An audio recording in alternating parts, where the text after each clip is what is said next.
یہ کہانی وسیم کی ہے۔ 14 سال کا وسیم دن بھر ہارر گیم کھیلا کرتا تھا اور کسی کی کوئی بات نہیں سنتا تھا۔ اس کے پیرنٹس اس سے بہت پریشان ہو چکے تھے کیونکہ وہ پڑھائی میں دھیان نہیں دیتا تھا۔ وسیم کی ایڈکشن دن بدن بڑھتی جا رہی تھی۔ ایک رات وسیم جب ہارر گیم کھیل رہا تھا تبھی اچانک ہی اس کا فون بند ہو گیا۔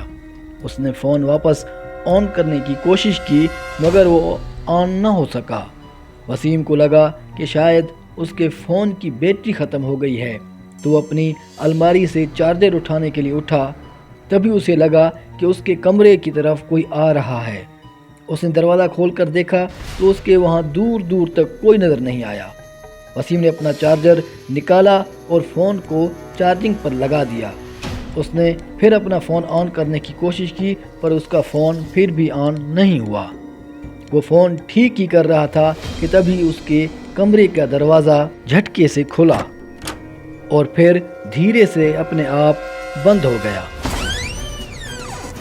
وسیم تھوڑا گھبراہٹ میں دروازے کی طرف دیکھ رہا تھا کہ تبھی دروازے کے ساتھ لگے شیشے میں اسے سایہ دکھا۔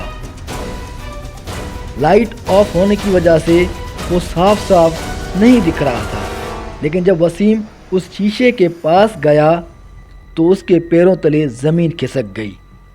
شیشے میں اسے ایک بوڑھی عورت دکھ رہی تھی جس کی آنکھیں پوری طرح سفید تھی، منہ سے ہلکا سا خون بہہ رہا تھا اور چہرے پر بہت ہی ڈراؤنی اسمائل تھی۔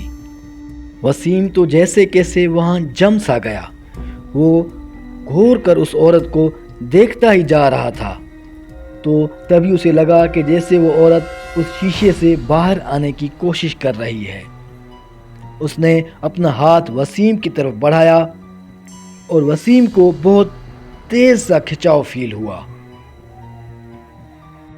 وہ جیسے تیسے بھاگ کر اپنے بستر میں گھس گیا۔ تھوڑی دیر کے لیے اسے ایسا لگا جیسے اس کے کمرے میں کوئی نہیں ہے، تو اس نے اپنے منہ سے چادر ہٹایا تو وہ بوڑھی عورت ٹھیک اس کے سامنے جھول رہی تھی۔ اس نے وسیم کا گلا پکڑ لیا اور اپنے لمبے ناخنوں سے اسے زور سے دبانے لگی۔ وسیم کے منہ سے چلانے کی آواز بھی نہیں نکل پا رہی تھی، بس وہ زور زور سے اپنے ہاتھ پیر چلا رہا تھا۔ تبھی ہمت کر کے وسیم بہت زور سے چیخا۔ اس کی آواز سن کر وسیم کے پیرنٹس بھاگتے ہوئے اس کے کمرے کی طرف آئے تو انہوں نے دیکھا کہ وہ سوتے ہوئے چلا رہا ہے۔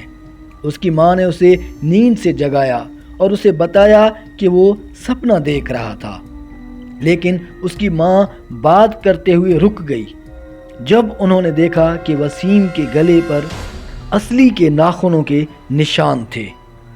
اس دن کے بعد سے وسیم نے ہارر گیم کھیلنا چھوڑ دیا۔ آپ کو کیا لگتا ہے کہ وسیم سچ میں کوئی سپنا دیکھ رہا تھا؟ لیکن پھر وہ نشان جو اس کے گلے پر تھے وہ کہاں سے آئے؟